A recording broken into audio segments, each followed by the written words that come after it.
What's going on, y'all? So, today I want to talk about taking emergency leave in the Navy and my personal experience with doing it. So, a while back, I was, just pulled into port on my ship, was doing some routine operations, and I got a notification from my family that I had a death in the family. And, you know, anytime you hear that, that's really, it's not easy. It hurts. And so, after not really quite knowing what to do, I brought it up to my chain of command. And, I started on my LPO, my mag supervisor, my LPO, and I talked to them. And, that, honestly, that got the ball rolling really quickly. They everybody kind of banded together and got me to do what I needed to do, got me in touch with people I needed to talk to, and helped me get the correct information out to my family. Now, sometimes things don't go the way you want them to. They don't go as planned. And that's especially true in the Navy. Whenever there's so much going on, it's hard for everybody to keep, what goes where, when things need to get done. But my personal experiences, that happened. I brought that up. And the next day I was on a plane, leaving. So I was only able to take 5 days of leave, and I went home. And this was a multi-person organization thing. Like, it wasn't all just me. It wasn't all just my chain of command. It wasn't just my family. It was all of us working together to get me to do what I needed to do and get the proper paperwork in order, and me rolling along my way. And for it to happen that quick, that's truly mind-blowing if you ask me, especially for something that usually takes 5 days, 10 days, 20 days in the Navy to go through, like a leave request. Now, that being said, I left the ship the next day, got on the plane, and I flew all the way across the country to go home. And, I got there, everything worked out the way it was going to work out, but I was home. And that brought me to the more interesting part of getting back to the ship. So, I got back, I pulled the flights, flew into where I needed to here in the state that I'm stationed, and my ship was still out. It was gone because I had left earlier at a different port. So, I was supposed to wait for about 3 days for my ship to come back in, and then I'd meet back up with everybody and I'd get back to work. Well, all the mind-blowingness of my chain of command getting me to where I needed to go kind of went down the drain here, because I was supposed to stay in and on base for 3 days working with something called beach detachment. So you basically just work on the base. You don't go to the ship because of course it's not here. You do a normal day of work here on base and you're ready to go. And I was supposed to do that for 3 days, and then they got the bright idea to send me back to the ship after about a day. I hadn't even really done beach day yet. I had flown in to the airport here at about 9 o'clock at night.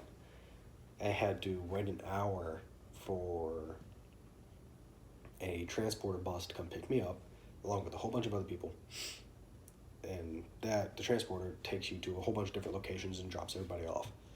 We're roughly close to where you need to go. I was on that for about an hour and a half. We're the last drop off, since we're the Navy base and we're the farthest away from the airport.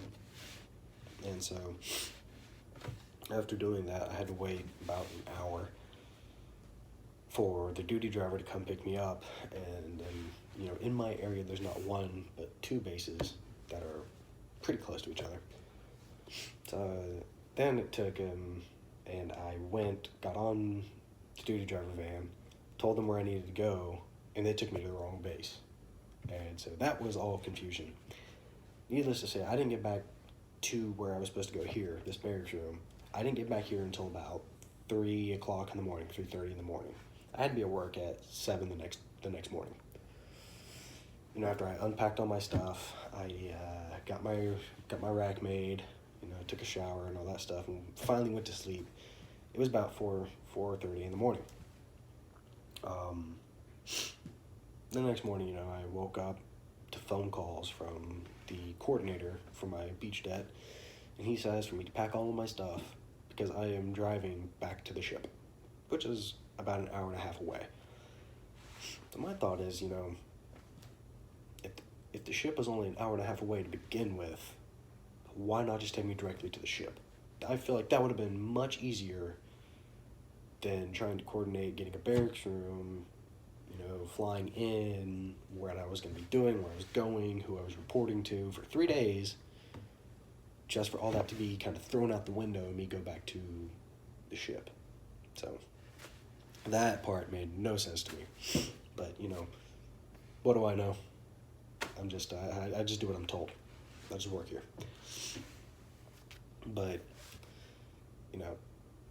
I just kind of the whole point of me making this video was not to rant, but was to say that, if you join and, you're going through a tough time, don't do what I did. I held in all that knowledge, all that information that I had about a death in my family because I don't often seek help. I'm not that kind of person, but I held it all in. People could tell something was wrong. They started asking, and I finally brought it up to my chain of command, and they got the ball rolling very quickly.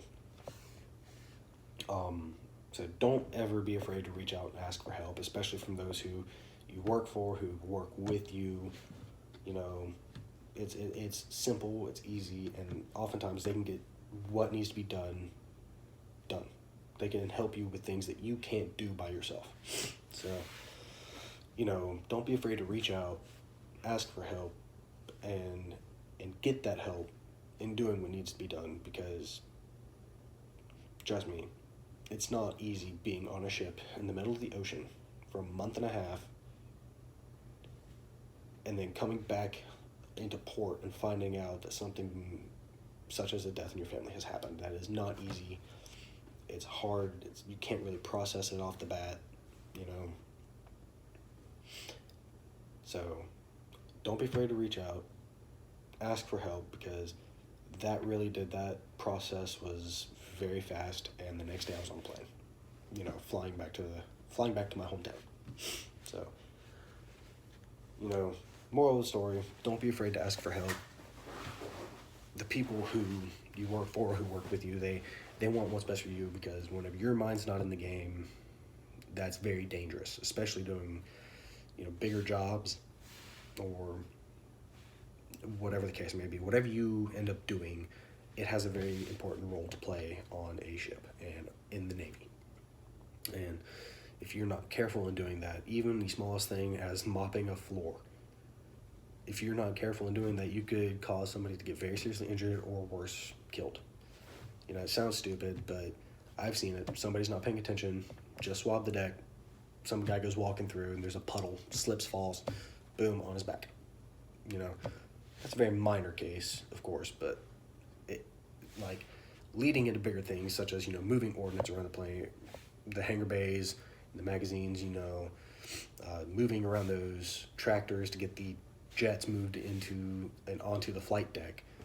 Those are big things, and if your head's not in the game, that's very bad, because you can end up not being paying attention, walk directly into something you're not supposed to, and then boom, you get crushed by a, however 1,000-pound fighter jet or tractor, or, hot work area where there's sparks and fire all over the place.